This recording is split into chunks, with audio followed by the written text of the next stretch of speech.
తెలియజేస్తుంది. కార్యకర్తలు ఎప్పుడు మీ ముందు ఉండడానికి సిద్ధంగా ఉన్నారు. మీరు ఎప్పుడు వెళ్తే ఇబ్బంది వచ్చినప్పుడే మనం ముందుకు తీసుకుపోతారు, తర్వాత మరిచిపోతారు. వద్దు, ఎప్పటి కార్యకర్తలను ఉత్తేజపరుస్తూనే ఉండాలి. నెలకోసారి 3 నెలలకోసారి ఏదో ప్రోగ్రాం పెట్టాలి, ముందుకు నడపాలి. ఇప్పుడు వడ్ల కొనుగోలు ప్రాబ్లం, ఇది గత రాష్ట్ర అధ్యక్షులు పల్లా రాజేశ్వర రెడ్డి మీటింగ్ పెట్టినప్పుడు కరీంనగర్ ఒక మీటింగ్ పెడితే మేము ఆ రోజుల్లో అప్పుడు గుత్తా సుఖేందర్ రెడ్డి మీటింగ్ పెట్టాడు.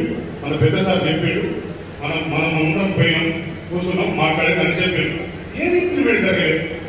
అప్పుడప్పుడు కూర్చుండబెట్టి వేదికలలో మీటింగ్ పెట్టి సైంటిస్టులను పిలిపించి వాళ్ళ ద్వారా క్లాసులు ఇప్పిస్తే ఏ పంట ఏ భూమిలో పడదని రైతులకు మనం ఖచ్చితంగా చెప్పినట్టయితే వాళ్ళు వింటారు. వాళ్ళని వినిపించాలి. మనం కూర్చోబెట్టి కార్యకర్తలు, రైతు లీడర్లు ఇంత ఆ వేదికల మీద కూర్చోబెట్టి మాట్లాడినట్టయితే ఖచ్చితంగా వింటారు. అదే పద్ధతిలో పోవడానికి సిద్ధంగా ఉంటారు. ఏది చెప్పకుండా వాళ్ళను పాపం రైతులను వరి బంధు అని వాళ్ళు కొనమంది, మనం బంధాన్ని మనకి ఇబ్బంది. ఎంతమంది బీడు పెట్టుకున్నారు భూములు. చాలా మంది ఇప్పుడు వరి వేయకుండా బీడు పెట్టుకున్నారు. ఎందుకంటే మన పెద్దసారి చెప్పిండు, వద్దు వీళ్ళు ఇబ్బంది పెట్టుకుంటున్నారు, ఇబ్బంది లేదు, సెంట్రల్ గవర్నమెంట్ మనం ఇబ్బంది పెట్టుకుంటున్నది, దయచేసి పంటల మార్పిడికి మారండి అని మన పెద్దసారి ముందే చెప్పిండు.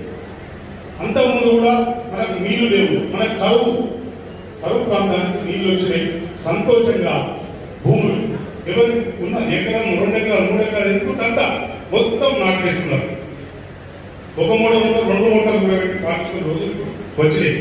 కానీ ఇబ్బంది కలుగుతుంది, కొనుగోలు ఇబ్బంది అవుతుందని చెప్పి మనం ఇప్పుడు రైతులకు ఇబ్బంది పడాల్సి వస్తుంది. కాబట్టి దయచేసి ఇవన్నీ దృష్టిలో పెట్టుకొని కార్యకర్తలను మాత్రం మంచిగా చూసుకోండి. దాని ప్రకారమే కార్యకర్తలు మంచిగా చూసుకోండి.